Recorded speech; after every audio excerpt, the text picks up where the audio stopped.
Madam Speaker, as elected officials, our most important responsibility is to protect our citizens and keep them safe. In the past 3 weeks in Ottawa, I have heard firsthand the many unacceptable, dangerous, and threatening situations that the people of Ottawa have faced as a result of illegal blockades and occupation in our city.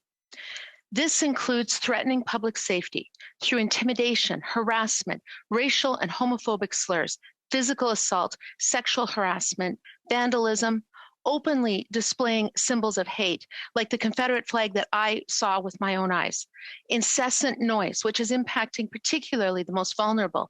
Imagine children with autism or seniors with dementia having the honking constantly all night, blocking ambulances, preventing people from being able to go to medical appointments or pick up prescriptions, forcing the Children's Hospital to take on extra security, desecrating our national monuments, including the Tomb of the Unknown Soldier. Businesses, schools, vaccine clinics closed, people losing paychecks, driving trucks around elementary schools and in neighborhoods while swearing at and terrorizing little children, blocking the road to the airport, trucks with large containers of fuel and other flammable materials near open campfires and fireworks, not to mention what is happening at our borders and elsewhere in the country, including the cache of weapons that was found at Coutts. I have heard from constituents who have expressed their frustration about a lack of enforcement of rule of law. Many are leaving Centertown to stay with family and friends elsewhere, or even leaving the city. The people of Ottawa have been appealing for the federal government to step in and restore order, and that is why I am very relieved that we are invoking the Emergencies Act. I have constituents who are writing to me, like Judy, who is a senior, who wrote, "I am so glad the government enacted the Emergency Measures Act. It is the right thing to do, and I will sleep better tonight." Madam Speaker, this is not something that is done lightly. The Prime Minister was clear that this is a temporary, proportionate, geographically specific, and scalable measure to restore law and order.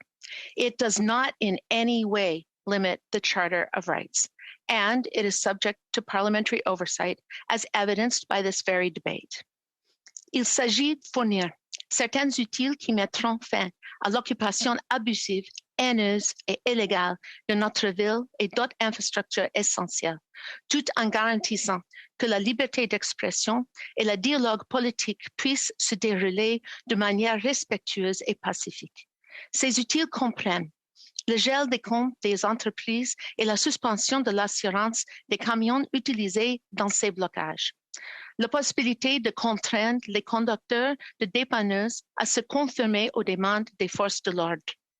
Exiger que toutes les plateformes de crowdfunding s'enregistrent auprès de la CANAF, saisir les comptes bancaires et empêcher le financement étranger des blocages. Permettre à ASFC d'arrêter les étrangers qui ont l'intention de traverser la frontière pour se joindre à une manifestation illégale. Accroître les pouvoirs de la police pour faire respecter la loi, imposer des amendes et emprisonner. Désigner, sécuriser et protéger les lieux et infrastructures critiques. Assurer la prestation des services essentiels. Interdire l'utilisation de biens pour soutenir des blocages illégaux. Rule of law is a fundamental precondition to living in a free and democratic society. What we've been seeing in our city and across the country includes some very organized groups with significant foreign funding whose stated aim is the overthrow of our government and calls for harm to come to elected officials. Groups with links to far-right extremists who are unleashing hatred with violent rhetoric and conspiracy theories are actually deputizing themselves to be able to arrest other citizens. This is an attack on our democracy and institutions of governance. I fully support the use of the Emergencies Act under these circumstances. I want to be clear that I come to this conclusion very reluctantly. I was on the board of the Alberta Civil Liberties Association in grad school. I did my doctoral studies in Canadian constitutional history, and I've spent most of my career on human rights and democracy promotion. I have lived and worked in parts of the world where I have put my own safety at risk to fight for their rights to free speech democratic accountability, and rule of law. I would do no less for our same rights as Canadians. I just never thought that I would actually have to.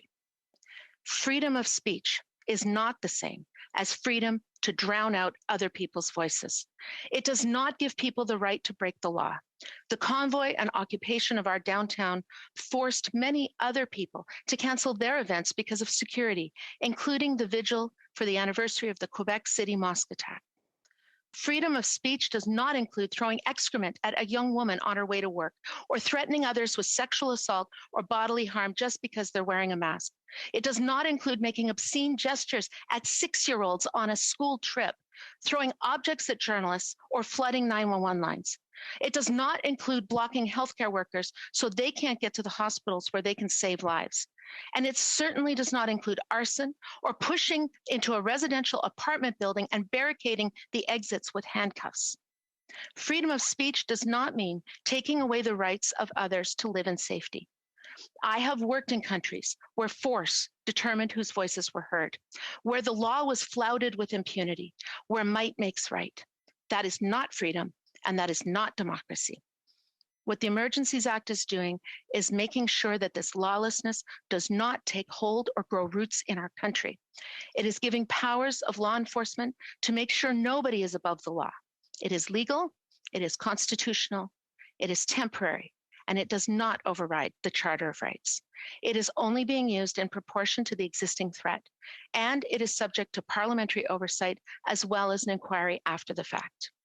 I would like to quote from Alex Neve, the former head of Amnesty International Canada. Quote, "This is not a matter of giving up on human rights by shutting down a protest. Quite the contrary, this is a matter of upholding human rights by ending an occupation that is a source of fear, menace, hardship, and harm." Another issue that I'd like to discuss this evening is the taking away of people's livelihoods. Je sais aussi que beaucoup de mes électeurs ont dû fermer des entreprises ou perdre des heures de travail et des chèques de paie à cause des blocages. Le ministre des Finances a annoncé qu'il y aura une compensation pour les entreprises et les employés qui ont perdu des revenus à cause de cela. I've also heard from many constituents who have sympathy toward the stated aim of the protests regarding ending vaccine mandates. I encourage them to continue to share their concerns with me in that regard. However, the decision to lift public health measures or to strengthen them must be one taken by elected officials based on advice from public health experts, not based on pressure and threats by people in the streets. I know that the past 2 years have been very hard. Some of us have lost loved ones to or because of COVID. Many of us have family members who struggle with mental health or addictions aggravated by isolation and the closing of schools and workplaces. Many of us have parents or grandparents we haven't been able to see in order to keep them safe. But we've done our part, and we know that it will not last forever. Vaccines have saved tens of thousands of Canadian lives, and already we're seeing optimistic signs. I would also like to emphasize that I understand that not everyone participating in protests was in agreement with the harassment, threats, hatred, and extreme language and objectives expressed by many of the leaders and participants. If so, it is well past time to leave the protest and go home. It is no longer peaceful nor legal in its tactics and aims. There are other forums to express views responsibly. I also think the Canadians need to start talking to each other again. This is already causing rifts within families and friendships. We need to start being decent to each other again, to really hear each other. But we must also make sure that we do that respectfully and without violence. Going into the streets and causing harm to others is not the way to be heard. Threatening people and taking away their safety and livelihoods is not democratic dialogue. Breaking the law is not okay.